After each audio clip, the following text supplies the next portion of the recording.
ప్రియమైన సహోదరి సహోదరులారా, మనం పాస్కా కాలములో 3వ ఆదివారానికి చేరుకున్నాం. మరణించిన యేసు ఉత్థానమయ్యాడు. తాను మరణాన్ని జయించాడని రుజువు చేస్తూ శిష్యులకు దర్శనమిస్తున్నాడు. మొదట ఎవరితోనైతే ఆ ప్రభువు వాగ్దానం చేశాడో,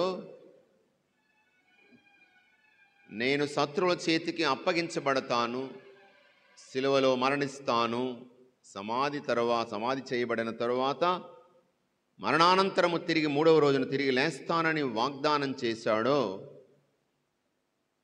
వారందరికీ ముందు దర్శనమిస్తున్నాడు. వారి విశ్వాసాన్ని బలపరుస్తున్నాడు. తాను చెప్పినది చేశాడు అని నిరూపిస్తూ ఉన్నాడు. దర్శనాలు జరుగుతున్నాయి. మూసిన తలుపులు మూసినట్లుండగానే యేసు వారి మధ్యకు వచ్చాడు. ఇదిగో మీకు శాంతి కలుగునుగాక, పరిశుద్ధాత్మను పవిత్రాత్మను స్వీకరింపుడు, మీకు శాంతి కలుగునుగాక, మీరు ఎవరి పాపములను క్షమిస్తారో అవి క్షమించబడతాయి అనే పాప క్షమాపణ అధికారాన్ని తన అపోస్తలులకు ఇచ్చాడు. ఒక వారం రోజులు పోయిన తర్వాత వాళ్ళు 8వ దినమున 2వ దర్శనం, తన శిష్యులకు ఇచ్చినటువంటి దర్శనాలు. మొదటి దర్శనంలో తోమాసు లేడు. 8 రోజుల తర్వాత మళ్ళీ ఆదివారం వచ్చింది. ఆదివారం రోజున యేసు దర్శనమిస్తున్నాడు. అప్పుడు తోమాతో, తోమా రా, నా చేతి గాయాల్లో నా ప్రక్కలో నీ వేలు పెట్టి చూడు, నిన్ను తిరిగి లేచాను, ఇది నిజం.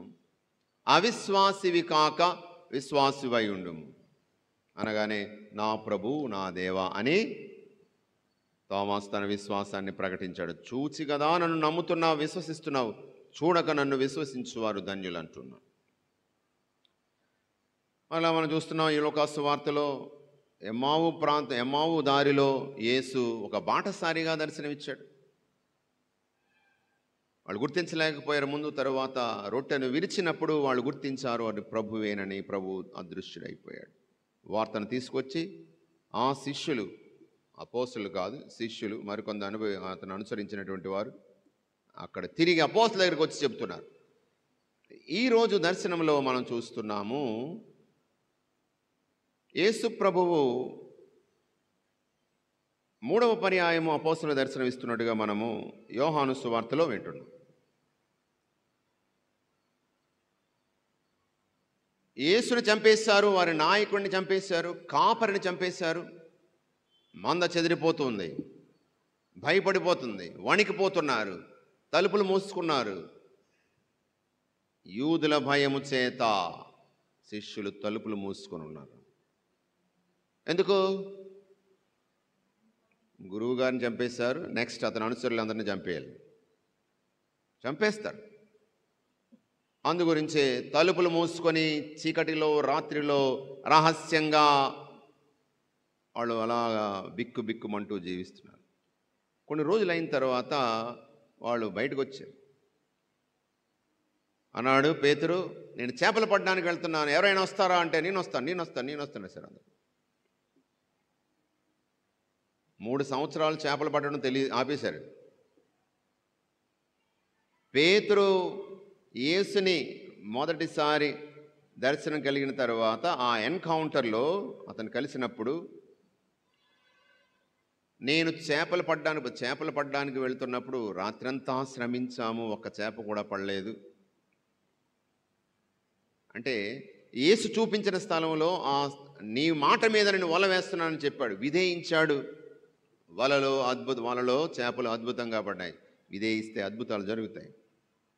మన జ్ఞానం, మన తెలివితేటలు, మన అనుభవం కొన్నిసార్లు పనిచేయదు. 0.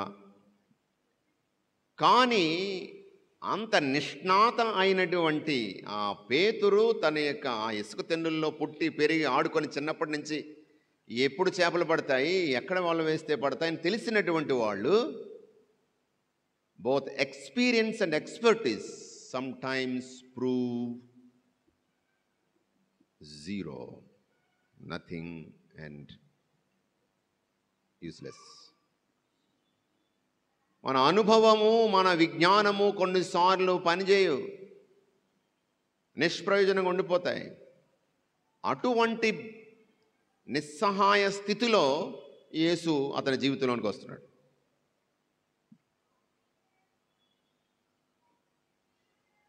ఇదిగో నువ్వు చేపలు పడినా చేపలు పడలేదు, రాత్రంతా శ్రమించాము చేపలు పడలేదు. సరే ముందుకు పదండి, లోతుగా వెళ్ళండి, వల వేయండి. యేసు చూపించిన స్థలంలో వల వేశారు, చేపలు పడ్డాయి, నిండిపోయి లాగలేక అన్నీ. పేతురు ఏంటి, ఇతను అడ్డంగా వచ్చి నాకు చెప్తాడా చేపలు ఎక్కడ పడతాయో?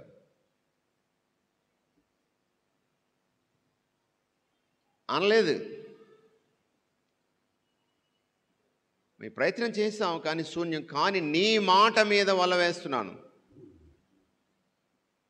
నీ మాటకు గౌరవం ఇచ్చి నీ మాటను విధేయిస్తున్నాను. విధేయించినటువంటి వారికి అద్భుతం జరిగింది.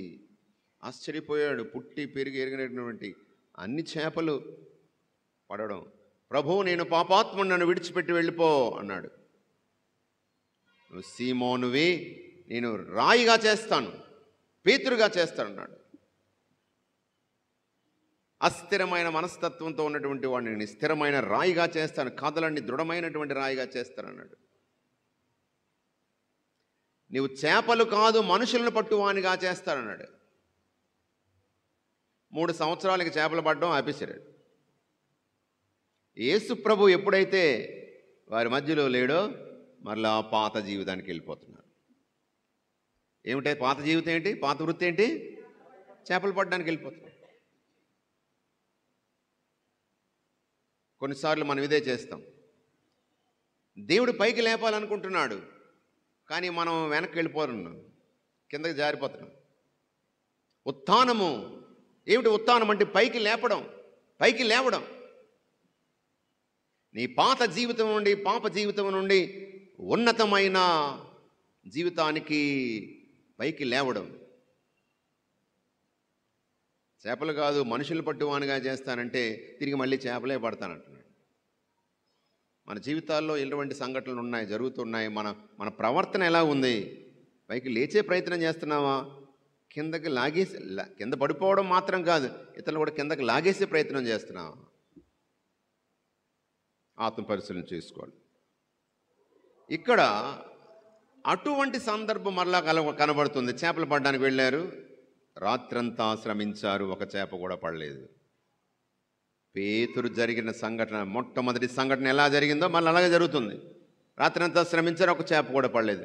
మరలా ప్రభు the second encounter at the fishing net.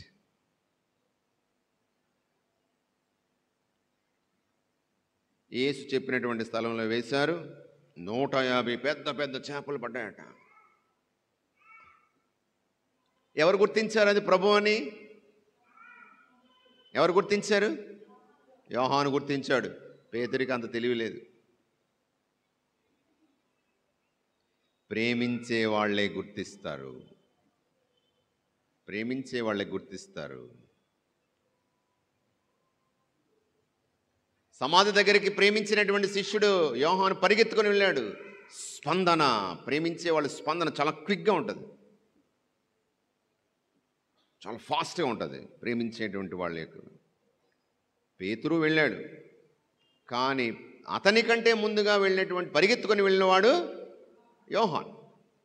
వెళ్ళాడు కానీ లోపలికి వెళ్ళాడా? సమాధి లోపలికి వెళ్ళాడా? వెళ్ళలేదు, ఆగిపోయాడు, బయట ఆగిపోయాడు. ఎవరి కోసం ఆగిపోయాడు? పేతురు గారి కోసం ఆగిపోయాడు. పేతురు వచ్చినంత వరకు లోపలికి వెళ్ళలేదు. పేతురు లోపలికి వెళ్ళిన తర్వాత అప్పుడు యోహాన్లోనికి వెళ్ళాడు. ఏంటి దీని అర్థం? Obedience to the authority. యువకులు ఉన్నారు, ఉత్సాహం, ప్రేమ, ఉద్వేగం, క్విక్ ఫాస్ట్ యాక్షన్. కానీ పెద్దలను గౌరవించాడు, విధేయించాడు, అధికారిని విధేయించాడు. ఇది వీళ్ళందరికీ పెద్ద అయినటువంటి ఆ పేతురు గౌరవం ఇచ్చాడు. Let him go first. అతడు అధికారపూర్వకముగా నిర్ధారించినంత వరకు కూడా లోపలికి వెళ్ళిన తర్వాతే అతను వెళ్ళాడు.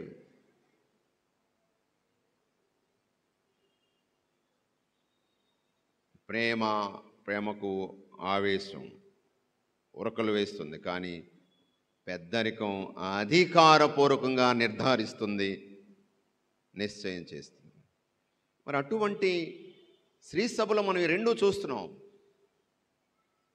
ఉరకలు వేసేటువంటి ప్రేమతత్వం, యవ్వనులు, యువకులు సేవా కార్యక్రమాల్లో దూసుకుపోతుంటారు. కానీ మరొక పక్క అధికారపూర్వకంగా అన్నీ కూడా జరుగుతుంటాయి. Authority with stunning love in the Catholic church. రెండు కూడా ఉన్నాయి. పోపు గారి అధికారం కింద మనందరం కూడా పనిచేస్తున్నాం. అటువంటి పోపు గారు యొక్క సందర్భం. పోపు గారు సరే, ఇక్కడ పేతురు గారు చూద్దాం, కంబ్యాక్. పేతురు గారు గుర్తించలేకపోయారు, కానీ చెప్పాను, ఇదిగో అతడు ప్రభువే అనగానే వెంటనే పై వస్త్రాన్ని పెట్టుకొని ఆ సముద్రంలో దూకి ముందుకు వస్తున్నాడు. అతను గుర్తించి ఉండాలి. అక్కడ మొదటిసారి ఆ ఏమీ పడలేనప్పుడు, ఆ ప్రభువు చెప్పినప్పుడు, ఆ ప్రదేశంలో వల వేసినప్పుడు చేపలు పడ్డాయి. మరలా ఇప్పుడు రాత్రి అంతా శ్రమించారు, ఏమీ పడలేదు, కానీ ప్రభువు అతడు ప్రభువే. పేతురు గుర్తించలేదు, యోహాను గుర్తించాడు. సరే, అక్కడ చేపలు ఏమున్నాయి, ప్రభువే వారికి బ్రేక్ఫాస్ట్ తయారు చేశాడు. బహుశా మంచి ఫిష్ ఫ్రై అంతా తిన్నారు. ఎవరు అడగలేదు, అతను ప్రభువా, నువ్వు ప్రభువేనా, యేసువేనా అని ఎవరు అడగలేదు. ఆ తరువాత ప్రశ్నలు జరుగుతున్నాయి. Interview, the final interview. అనేక సందర్భాల్లో యేసు ప్రశ్నలు వేశాడు. అందరి తరపున పేతురు సమాధానం చెప్పాడు.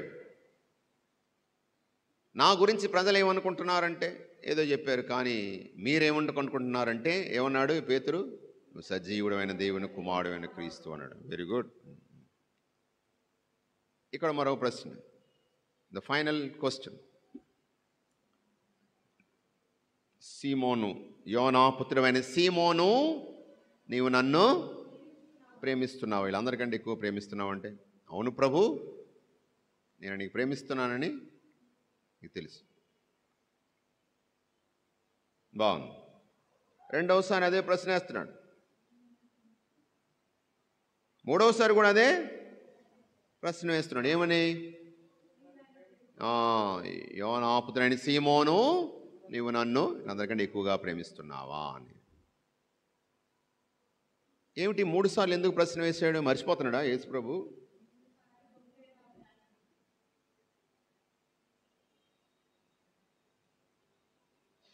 మూడు సార్లు అంటే బైబిల్ నేపథ్యములో, అండర్స్టాండింగ్లో 3 సార్లు అంటే హైయెస్ట్. మనకి ఇంగ్లీష్లో డిగ్రీస్ ఆఫ్ కంపారిజన్, డిగ్రీస్ ఉంటాయి. Degrees, high, higher, highest, good, better, best. విశేషణం, లక్షణాలను, స్వభావాన్ని మనము చెప్తూ ఉంటాం. దీనికంటే అది ఎక్కువ, దానికంటే ఇంకా ఎక్కువ అని. హీబ్రూ లిటరేచర్లో, ఈ బైబిల్ భాషలో, పాత నిబంధనలో వాళ్ళ భాషలో ఈ డిగ్రీస్ ఆఫ్ కంపారిజన్ లేదు. ఒకటే పదాన్ని 3 సార్లు చెప్తే హైయెస్ట్ అన్నమాట. పవిత్రుడు, పవిత్రుడు, పవిత్రుడు. అయితే పరిశుద్ధులు, పరిశుద్ధులు, పరిశుద్ధులు అంటారు. ఒకేసారి మహా మహా మహా పరిశుద్ధులు అంటారు. పరిశుద్ధులు, పరిశుద్ధులు, పరిశుద్ధులు. హైయెస్ట్ డిగ్రీ అన్నమాట. 3 సార్లు చెప్పడం హైయెస్ట్. ఇక్కడ కూడా 3 సార్లు అడుగుతున్నాడు అదే ప్రశ్న. 3 సార్లు. 3 అంటే పరిపూర్ణత. బైబిల్లో పరిపూర్ణత 3. 3 సార్లు అడుగుతున్నాడు అంటే is expecting fullness of love from his leader, the shepherd of his sheep. Yesu ప్రభువు పేతురు నుండి పరిపూర్ణమైన ప్రేమను కోరుకుంటున్నాడు. పరిపూర్ణంగా యేసుని తృణీకరించిన అతని దగ్గర నుంచి పరిపూర్ణమైన ప్రేమను కోరుకుంటున్నాడు. 3 సార్లు అని చెప్పాను. 3 సార్లు అంటే పరిపూర్ణంగా చేయడం. 3 సార్లు అతడు నేను ఎవరో తెలియదని బొంకాడు. ప్రభు అన్నాడు కడరాత్రి భోజన సమయంలో, వీళ్ళందరూ నన్ను విడిచిపెట్టి వెళ్ళిపోతారు, మీరందరూ కూడా విడిచిపెట్టి వెళ్ళిపోతారు, నన్ను ఒంటరిని చేసి నా కష్టానికి నన్ను వదిలేసి వెళ్ళిపోతారు, ఒంటరిగా నేను బాధలు అనుభవించాలి అంటే, ప్రభు వీళ్ళందరూ విడిచిపెట్టి వెళ్ళిపోయినా నేనున్నాను కదా నీతోని, నేనుంటాను, అవసరమైతే చెరసాలకు వస్తాను, ప్రాణం పోయినా పర్వాలేదు నిన్ను మాత్రం విడిచిపెట్టను అని చెప్పాడు. ప్రభు అన్నాడు, కోడి 2 సార్లు కోయక ముందే నన్ను 3 సార్లు ఎరుగనని బొంకుతావన్నాడు. 3 సార్లు అంటే total rejection, denial. Total rejection and total denial. అతనికి నాకేం సంబంధం లేదని ఓ పని పిల్ల వచ్చి అడిగింది, నువ్వు కూడా వాళ్ళ శిష్యుల్లో ఒకడు కదా, నాకేం తెలియదు అన్నాడు. 2వసారి 3వసారి 3 సార్లు అతను ఎవరో నాకు తెలియదు అన్నాడు. Total denial. Now Jesus is expecting total acceptance and love. 3 సార్లు తృణీకరించిన వాడికి 3 సార్లు పరిపూర్ణ ప్రేమను కోరుతున్నాడు. నేను నిన్ను ప్రేమిస్తున్నావు, నువ్వు నన్ను ప్రేమిస్తున్నావా? ప్రేమిస్తున్నాను ప్రభు, ప్రేమిస్తున్నాను. 3వసారి అడిగేటప్పటికీ గుర్తొచ్చి ఉంటుంది బహుశా, ప్రభు నీకు అంతా తెలుసు, నేను ప్రేమిస్తున్నాను. నీకు అంతా తెలుసు అంటే దాని అర్థం ఏంటి? ఏమని చెప్పాడు? 3వ ఆన్సర్ ఏంటి? 3వ answer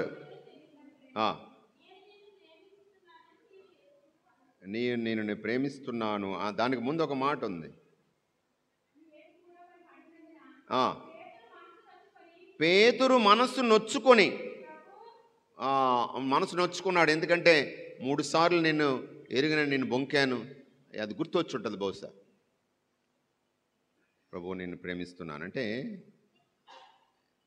there is purification of his love. Yesu పట్ల తనకున్న ప్రేమకు అది శుద్ధీకరించబడుతోంది.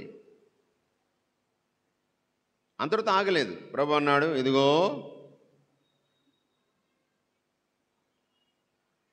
యువకుడుగా ఉన్నప్పుడు వెళ్తావు, కానీ వృద్ధుడు అయినప్పుడు నీ కాళ్ళు చేతులు కట్టేసి ఎవరో నిన్ను తీసుకొని వెళ్తారన్నాడు.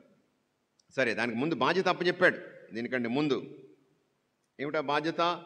నా గొర్రెలను మేపుము. అనేక సందర్భాల్లో గుర్తు చేశాను.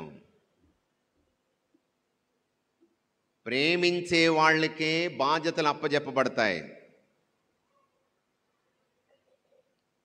ప్రేమించే వాళ్ళ చేతుల్లోనే దేవుడు తన యొక్క సామర్థ్యాలు ఇస్తాడు, దేవుడు తన యొక్క అనుగ్రహాలను ఇస్తాడు. దేవుడు తన బిడ్డల్ని అదిగో తల్లిదండ్రుల చేతుల్లో పెడతాడు. ప్రేమించే వారికే బాధ్యతలు అప్పచెప్పబడతాయి. అందు గురించి ప్రేమిస్తున్నావా? అయితే ఇదిగో నా గొర్రెలను మేపుము.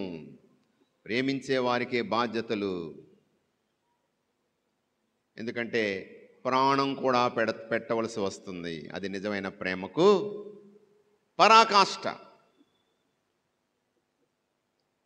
ఒక్కసారి చక్కని వాక్యం చూద్దాం. 1వ యోహాను 4వ అధ్యాయము 18వ వచనం చదవండి క్లియర్గా. 1వ యోహాను, ప్రేమయందు భయము ఉండదు, పరిపూర్ణ ప్రేమ భయమును తరిమివేయును.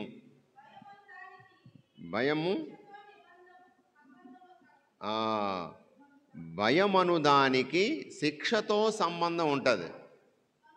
కనుక భయపడువాడు ఇంకను ప్రేమయందు పరిపూర్ణుడు కాలేదు. Praise the Lord. భయం ఉన్న చోట ప్రేమ ఉండదట, ప్రేమ ఉన్న చోట భయం ఉండదట. పరిపూర్ణ ప్రేమ ఉన్న చోట్ల అదిగో భయము, పరిపూర్ణ ప్రేమ భయమును తరిమి వేస్తుంది. భయం తరిమి వేస్తుంది. ఎందుకంటే శిక్షకు భయానికి సంబంధం ఉంది. భయం భయానికి శిక్షతో సంబంధం ఉంది.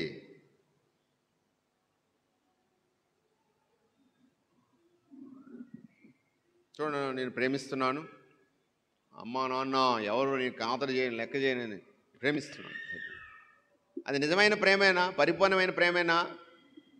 కష్టం వస్తే వదిలేసిపోతాడు. మాటలు చెప్తే సరిపోదు. ప్రేమైన సహోదరులారా, పేతురు యొక్క ప్రేమకు భయంతో సంబంధం ఉంది ఇక్కడ. అందు గురించే అతను ఎవరో నాకు తెలియదు అన్నాడు. నాకు తెలుసు అని చెప్పినట్లయితే వెంటనే లోపలేసేసింది, బంధించేసింది. కాబట్టి అతను ఎవరో నాకు తెలియదు అన్నాడు. ఎందుకంటే భయపడ్డాడు. కానీ ఆ భయము క్రమక్రమేణా తొలగిపోతుంది. ఈరోజు మొదటి పట్టణం మనం విన్నాము. అపోస్తలుల కార్యాలు 3వ అధ్యాయంలో పేతురు, యోహాను అందమైనది అనేటువంటి ఆ యెరూషలేము దేవాలయము ద్వారం దగ్గరికి వచ్చారు. అక్కడ ఒక కుంటివాడు భిక్షం అడుక్కుంటుంటే అందరిలాగా వీళ్ళందరి ముందు అడుగుతున్నాడు. అడిగితే పేతురు ముందు కూడా అలా చెప్పాడు. పేతురు ఏమంటున్నాడు? వెండి బంగారాలు మా దగ్గర లేవు, నజరేయుడైన యేసు నామమున నువ్వు పైకి లేచి నడు. పైకి లేచాడు, ఆరోగ్యవంతుడయ్యాడు, నడుస్తున్నాడు. అందరూ ఆశ్చర్యపోయారు. రే, ఈ కుంటివాడు నడుస్తున్నాడే, ఎలా నడుస్తున్నాడు? పలానా వాళ్ళు. ఎవరు వాళ్ళు? యేసు శిష్యులు. ఈ వార్త అధికారుల దగ్గరికి వెళ్ళింది, యూద పెద్దల దగ్గరికి వెళ్ళింది. వాళ్ళు మళ్ళా ఉలిక్కిపడ్డారు.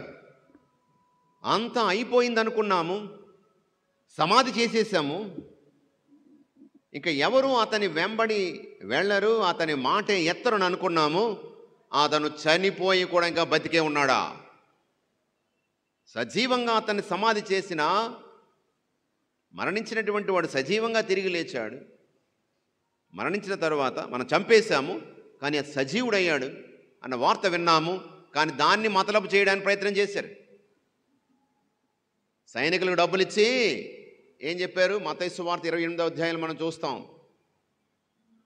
ఇలాగ అతను ఉత్థానం అయ్యాడు అని చెప్పి ఆ సైనికులు వచ్చి పెద్దలతో చెప్పినప్పుడు కొంత డబ్బు ఇచ్చి, ఎక్కడ మాట్లాడకండి, ఒక వార్త చెప్పండి, మీరు నిద్రిస్తున్నప్పుడు అతని శిష్యులు వచ్చి అతని శరీరాన్ని ఎత్తుకొని పోయారు అనే వార్తను ప్రచారం చేయండి అన్నాడు. అది ఒక పెద్ద అబద్ధం. చాలాసార్లు మనం ఇవన్నీ ఉత్థానం పండుగ రోజున కూడా మనం ధ్యానం చేసాం. అది రోమన్ సైనికులు నిద్రపోవడమా? అసాధ్యం. సరే, నిద్రపోయారు అనుకో. నిద్రపోయిన వాళ్ళకి యేసు శరీరం ఎవరు ఎత్తుకుపోయారో ఎలా తెలుస్తుంది? నిద్రపోతే ఏం జరుగుతుందో మనకు తెలియదు.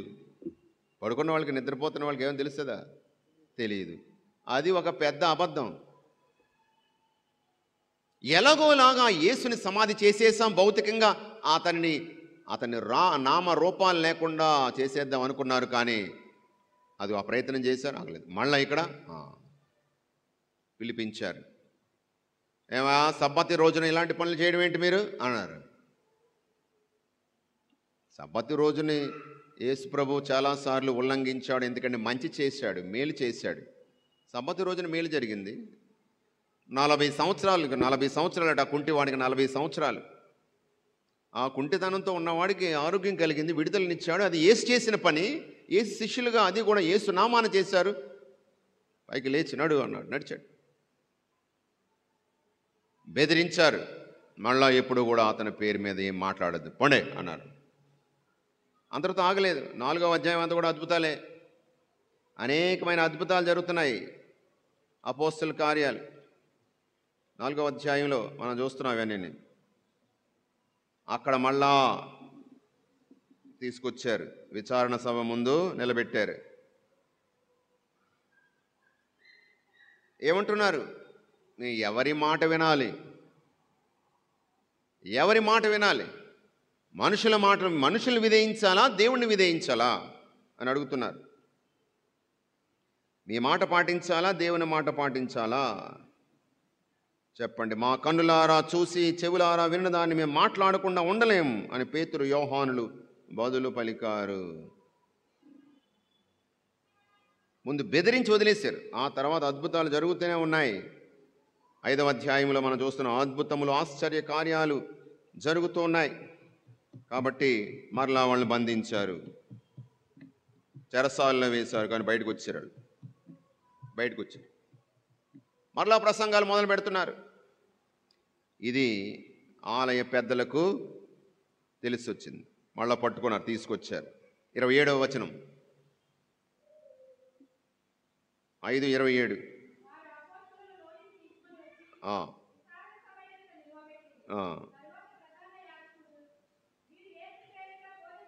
మీరు యేసు పేరిట బోధించరాదని మీకు ఖచ్చితంగా చెప్పాం. ఆయన యెరూషలేము అంతటా కూడా అతని గురించి మాట్లాడుతూనే ఉన్నారు, బోధిస్తూనే ఉన్నారు అని వాళ్ళు చెప్తున్నప్పుడు ఎంత ధైర్యంతో చెప్తున్నారు చూడండి. మేము మనుషులకు కాక దేవునికి విధేయించాలి. చూడండి, వారిలో ఉన్న భయం తొలగిపోతూ ఉంది. తలుపులు మూసుకొని ఉన్నటువంటి వాళ్ళు పవిత్రాత్మ రాకడ తరువాత వారిలో ఉన్నటువంటి భయాలు తొలగిపోతున్నాయి. ఇదిగో మీరు శిలువ మీద జీవనదాతను మీరు పొట్టను పెట్టుకున్న శిలువ వేశారు, కానీ తండ్రి దేవుడు అతన్ని తిరిగి లేపాడు. పశ్చాత్తాపపడు అవకాశమును కలిగించుటకు వారి పాపములు క్షమింపబడుటను దేవుడు, పాపాలు క్షమించడానికి, పశ్చాత్తాపానికి, పాప క్షమాపణకు యేసుని, తన కుమారుడైన యేసుని తండ్రి దేవుడు పంపించాడు. అతడు నాయకుడు, రక్షకుడు. అతడు సమాధిని గెలిచాడు. మేము సాక్షులము, మా కళ్ళారా చూసాము, మా చెవులారా విన్నాము, మేము సాక్షులం అని చెప్పారు. ఇక చేసేది లేక ఏం చేస్తున్నారు? 40వ వచనము, అపోస్తులను లోపలికి పిలిపించి కొరడాలతో కొట్టించి మరలా యేసు పేరట బోధించొద్దని ఆజ్ఞాపించి వదిలిపెట్టేశారు. అయితే వాళ్ళు ఏమంటున్నారు చూడండి, యేసు నామము కొరకు అవమానములు పొంద యోగ్యులమైతమని సంతోషంతో వెళ్ళిపోయారట. చూడండి, ఒకప్పుడు భయపడినటువంటి వారు ధైర్యంగా వచ్చారు, మాట్లాడుతున్నారు, బెదిరింపులకు లొంగలేదు. కాబట్టి కొరడాలు దెబ్బలు కొట్టారు, రక్తాలు కారుతుంటే సంతోషంగా స్తుతులు పాడుకుంటూ వెళ్ళిపోయారు బయటికి. స్తుతులు పాడుకుంటూ సంతోషంగా వెళ్ళిపోయారు. యేసు కోసము, మా కోసము ప్రాణం పెట్టినటువంటి ప్రభువు కోసము చిన్న దెబ్బలు ఏమి లెక్క కాదు, కాతర లేదు. సంతోషంగా వెళ్ళిపోతున్నారు. అనుకున్నారు బహుశా ఎలాగో చచ్చిపోవాలి, యేసు కోసం చచ్చిపోవడం, మా కోసం ప్రాణం పెట్టిన ప్రభువు కోసం చచ్చిపోవడం, ఈ అవమానాలు, ఈ కష్టాలు ఏమీ కాదు, ఇది మా అదృష్టము, ఇది మా భాగ్యము అని ధైర్యంతో అక్కడి నుంచి వెళ్ళిపోయారు. ఇది మనకందరికీ ఒక ప్రశ్నగా నిలుస్తుంది ఈరోజు. యేసు కోసం నేనేం చేస్తున్నాను? పరిపూర్ణమైన ప్రేమలో భయం ఉండదు. నేను ప్రేమిస్తున్నావా అని ప్రభు ఈరోజు పేతురుని అడిగినట్లు మనందరిని అడుగుతున్నాడు. ప్రియ సహోదరులారా గమనించండి, పేతురు అంతటితో ఆగిపోలేదు. అతని ప్రేమ ఇంకా పరిపూర్ణం కాలేదు. 64వ సంవత్సరంలో వేదహింసలు ప్రారంభమయ్యాయి. నీరో ఆధ్వర్యంలో వేదహింసలు ప్రారంభమయ్యాయి. రోమీయులకు క్రైస్తవుల మీద ద్వేషాన్ని రగిలించే విధముగా వారి పట్టణాన్ని తగలబెట్టేశాడు. రోము కాలిపోతుంటే నీరో ఫిడోలు వాయిస్తూ సంతోషించాడట. చరిత్ర చెప్తుంది. ప్రజలు వచ్చారు, మా ఇళ్ళు కాలిపోతున్నాయంటే అదిగో ఆ క్రైస్తవులే చేశారన్నాడు. క్రైస్తవులు వెంబడి వీళ్ళు పరిగెత్తారు. దొరికిన వాళ్ళు దొరికినట్లు సింహాలకు ఎరగ వేశారు. తల నరికేశారు, సిలువ వేశారు, బతికుంటుండగానే చర్మాన్ని ఒలిచేశారు, కొంతమంది సజీవంగా తగలబెట్టేశారు. అల్లకల్లోలం అయిపోతుంది. క్రైస్తవులు అన్నవాడి పేరు మనిషి కనబడితే చాలా చంపేశారు. పేతురు కూడా పారిపోతున్నాడు భయంతో. పరిపూర్ణ ప్రేమలో భయం ఉండదు. ఇంకా పరిపూర్ణం కాలేదు అతని ప్రేమ. దెబ్బలు తిన్నాడు, అంతవరకు ఆగింది. ఇప్పుడు ప్రాణం మీదకి వస్తాడు, పరిగెత్తున్నాడు. యేసు ప్రభు సిలువను మోసుకుంటూ రోమ్ పట్టణం వైపు వస్తున్నాడు. అక్కడ పేతురు యేసును చూసి, "quo vadis domine, lord where are you going?" ప్రభువా, నువ్వు ఎక్కడికి వెళ్తున్నావు అని అడిగాడు. పేతురు, నీకు బదులుగా మరొకసారి నేను సిలువ వేయబడడానికి, సిలువ మీద మరణించడానికి నేను రోముకు వెళ్తున్నాను. ఎందుకు? మొదటి ఎన్కౌంటర్. నేను చేపలు పట్టేవానిగా కాదు, మనుషులను పట్టేవానిగా చేస్తాను. మరొక సందర్భంలో, నా సంఘానికి రాయివి నీవు, పునాది రాయివి, నీ మీద నా యొక్క సంఘాన్ని నిర్మిస్తాను. ప్రభువా, వీళ్ళందరూ విడిచిపెట్టినా నేను విడిచిపెట్టినన్నావు. నేను ప్రేమిస్తున్నావా అంటే ప్రేమిస్తున్నాను ప్రభు, నీకు అంతా తెలుసు అన్నావు. ఈరోజు పారిపోతున్నావు, నన్ను విడిచిపెట్టి పారిపోతున్నావు. ఆ రోజు అబద్ధమాడు, అతను ఎవరో నాకు తెలియదన్నావు. ఈరోజు తెలుసు, కానీ భయం. నేను యేసు కోసం నిలబడడం భయం, అందు గురించి పారిపోతున్నాను, ప్రాణాలు అరచేతుల్లో పెట్టుకొని. చించాడు. ప్రభు క్షమించు. ధైర్యంతో తిరిగి వచ్చాడు. నేను ఆ యేసుని యొక్క శిష్యుడు, నన్ను తనంతట తాను ఒప్పుకున్నాడు. సిలువ వేశారు, బంధించారు, సిలువ వేస్తున్నారు. సిలువ వేస్తున్నప్పుడు అన్నాడు, నేను నా ప్రభువులాగా సిలువ వేయబడ్డానికి అర్హుణ్ణి కాదు, నన్ను తలకిందులుగా సిలువ వేయండి అన్నాడు. అందు గురించి పేతురుని తలకిందులుగా సిలువ వేశాడు. కాళ్ళు పైకి, తల కిందకి. కన్ను మూశాడు. పరిపూర్ణ ప్రేమలో భయం ఉండదు. Praise the Lord. ప్రేమైన సహోదరులారా, యేసు పట్ల మనకున్న ప్రేమ ఎలాంటిది? నేను ప్రేమిస్తున్నాను, కానీ భయము, ఎక్కడో భయము. ఆ భయము క్రమేణా తొలగిపోయింది. పరిపూర్ణ ప్రేమలో భయం ఉండదు. పరిపూర్ణ ప్రేమను చూపించినటువంటి గొప్ప నాయకునిగా పేతురు చరిత్రలో మనకు ఆదర్శంగా ఉన్నాడు. మరి అటువంటి పవిత్రమైన ప్రేమను మనసారా జీవితం ద్వారా చూపించినటువంటి పాపుగారులు, జగద్గురువులు అనేక మంది శ్రీసభలో మనం చూసాము. మరి మనము కోల్పోయినటువంటి ఏప్రిల్ 21వ తారీఖున మనం కోల్పోయిన ఫ్రాన్సిస్ పాపు గారు 88 సంవత్సరాలు వయసులో కూడా ఆ ప్రభుని విడిచిపెట్టినటువంటి వాడు. అనేకమైనటువంటి భయకంపితమైన సవాళ్ళు, ప్రమాదాలు, హెచ్చరికలు, బెదిరింపులు ఈ ప్రపంచ దేశాల్లో ఉన్నటువంటి అధికారులు, అగ్రరాజ్యాలు అతని మీదకి విసిరాయి. స్త్రీ సభను అల్లకల్లోలం చేయడానికి ప్రయత్నం చేసినప్పుడు పాపుగారు దాన్ని కాపాడుకున్నారు. నా ప్రభు అయిన యేసు దాన్ని కాపాడుకున్నాడు. ఆ పాపుగారికి శక్తినిచ్చి, బలమునిచ్చి, స్త్రీ సభకు మంచి కాపరిగా, భయము లేని కాపరిగా, ఇదిగో అన్ని ఆపదల, అపాయాలు, ప్రమాదాల నుండి, సాతాను శక్తుల నుండి, వలల నుండి కాచి కాపాడి నడిపించుకుని వచ్చాడు. మరి దేవుడు అతన్ని పిలుచుకున్నాడు. మరి వారి స్థానములో 7వ తారీఖున, మే 7వ తారీఖున 2025న కాంక్లేవ్ అంటే కార్డినల్ అంటారు. గురువు, బిషప్ గారు, ఆర్చ్ బిషప్ గారు, కార్డినల్స్, ఆ తర్వాత పాపు గారు. ఈ విధంగా కార్డినల్స్ మన దేశంలో 5 ఉంటారు. సుమారు ఒక్కొక్క దేశానికి 2-3 రాష్ట్రాలకి, లేకపోతే ఆర్చ్ డయాసిస్లకి ఒకరు, ఆ విధంగా దాని ప్రాంతాన్ని బట్టి ఉంటారు. సుమారు 100కు పైగా 125 మంది వరకు మనకి కార్డినల్స్ ఉన్నారు. అందులో 80 సంవత్సరాలు కంటే లోపు తక్కువ వయసు ఉన్నటువంటి కార్డినల్స్ అందరికీ కూడా పాపు గారిని ఎన్నుకునేటువంటి అవకాశం ఉంది. కాబట్టి మే 7వ తారీఖున కాంక్లేవ్ ప్రారంభమవుతుంది. అంటే పాపు గారి ఎన్నిక ప్రక్రియ. సిస్టైన్ చాపెల్ అని ఉంటుంది, సెయింట్ పీటర్స్ ఆ బసిలికాకు ఆనుకొని సిస్టైన్ చాపెల్ అని ఉంటుందన్నమాట.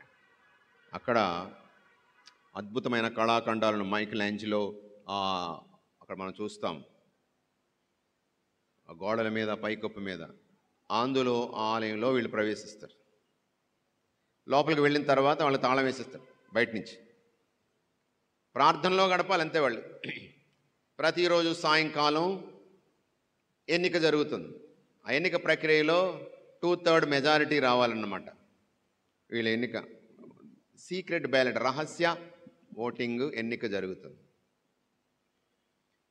బయట ప్రజలకు ఎలా తెలుస్తుంది పాపు గారు ఎన్నికయ్యారని? నల్ల పొగ వస్తే ఆ గొట్టం చిమ్ని, అంటే వాళ్ళు ఈ రహస్య చీట్లు వేస్తారు కదా, అన్నీ అయిన తర్వాత దాన్ని కాల్చేస్తారు. అందులో దాని నుంచి నల్ల పొగ వచ్చింది అనుకోండి, కాల్చేయడం జరుగుతుంది, అది వేరే విషయం. నల్ల పొగ వచ్చింది అనుకోండి, గొట్టం చిమ్నీలోంచి నల్ల పొగ వస్తే ఇంకా పాపు గారి ఎన్నిక జరగలేదు అని. అదే తెల్ల పొగ వచ్చింది అనుకోండి, పాపు గారు ఎన్నుకోబడ్డారని ప్రపంచానికి తెలుస్తుంది. ఆ తర్వాత ఎవరు ఏమిటి అన్నది అఫీషియల్గా అధికారపూర్వకంగా వాళ్ళు ప్రకటిస్తారు. ఇది జరగబోతోంది. కాబట్టి ఈ గొప్ప యేసు కోసము భయాన్ని విడిచిపెట్టి ప్రాణం పెట్టడానికి సిద్ధపడినటువంటి వీరోచితమైన ప్రేమ కలిగిన పేతురు గారి స్థానంలో మనకు కొత్త పాపుగారు కాపరిని ఆ తండ్రి దేవుడు ఆత్మ ప్రేరణ వలన ప్రభు క్రీస్తుని పోలికలో అపర కాపరి, అపర క్రీస్తుగా ఒక విశ్వ కాపరిని మనందరికీ ఆ దేవుడు ప్రసాదించాలని, మన కార్డినల్స్ అందరికీ కూడా పరిశుద్ధాత్మ ప్రేరణ కలిగించాలని, శ్రీ సభ యావత్తును ఒకే మంద, ఒకే కాపరి, ఒకే మందగా నడిపిస్తూ క్రీస్తుని యొక్క మందలో చేరాలని, నడిపించాలని మనం ప్రార్థన చేసుకుందాం. ఆమేన్. ప్రార్థన చేసుకుందాం. కృపగల సర్వేశ్వర, కరుణగల తండ్రి, పరిపూర్ణ ప్రేమలో భయం లేదని నువ్వు చెప్పావు. పేతురు అది నిరూపించుకున్నాడు. దేవా, నిన్ను 3 సార్లు తృణీకరించిన పేతురు సంపూర్ణ ప్రేమను నేను ప్రేమిస్తున్నానని 3 సార్లు, ప్రేమిస్తున్నావా అంటే ప్రేమిస్తున్నానని 3 సార్లు చెప్పి చివరికి తన ప్రాణము సైతము నీకు అర్పించాడు. ఓ దేవా, మమ్మల్ని కూడా ఈరోజు అదే ప్రశ్న వేస్తున్నావు, నువ్వు నన్ను ప్రేమిస్తున్నావా అని. ప్రేమిస్తే బాధ్యతలు అప్పచెప్తున్నావని గుర్తించాం. ప్రేమ కలిగినటువంటి జీవితాన్ని జీవిస్తూ వివిధ అంతస్తుల్లో ఉన్నటువంటి వారు ప్రేమతో బాధ్యతాయుతంగా వారి చేతుల్లో, వారి యొక్క ఆధీనంలో ఉన్నటువంటి వారిని ప్రేమించి, అవసరమైతే శ్రమలు అనుభవించి ప్రాణం కూడా పెట్టగలిగేటువంటి సాహసోపేతమైన ప్రేమను అందరికీ దయచేయండి. మా సంఘాన్ని నడిపిస్తున్నటువంటి వారిని అందరినీ కూడా ప్రభువా నీ కృపా, నీ కనికరముతో నింపి నడిపించమని, మరి కుటుంబ స్థాయిలో ఉంటూ బాధ్యత కలిగిన తల్లిదండ్రులుగా బిడ్డలను మంచి గొర్రె పిల్లల్లాగా ప్రేమించి వారిని పోషించి నడిపించేటువంటి శక్తిని ప్రసాదించండి. మమ్మందరినీ నీ కృపా, నీ కనికరముతో నింపి నడిపించమని మీ కుమారుడును మా ప్రభువైన యేసుక్రీస్తు పరిశుద్ధ నామమున వేడుకొనుచున్నాం తండ్రి. ఆమేన్.